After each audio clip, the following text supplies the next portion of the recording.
If you're gonna steal the catalytics off my truck, you should have checked if they were actually functional first. Wasn't so funny when it was turned.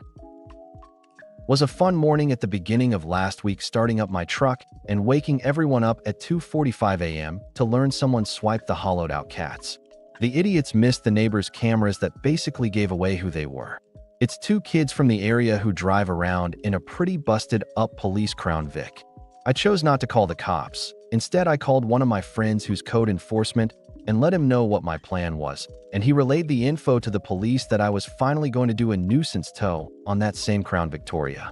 The car they drive isn't street legal as it has no license plates or insurance or working taillights and rattles like crap due to the trash sound system. They also spend their whole day at a chicken shack smoking. Not sure who they're getting money from, but I'm guessing stealing catalytics was part of the equation. When I spotted the car sitting on a quiet street, I called it in and got the go-ahead to tow.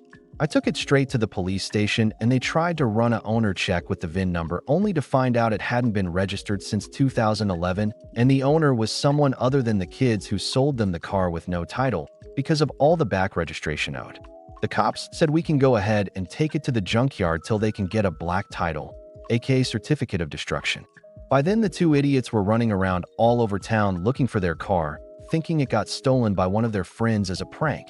The key lock was so worn out you could start it with any car key.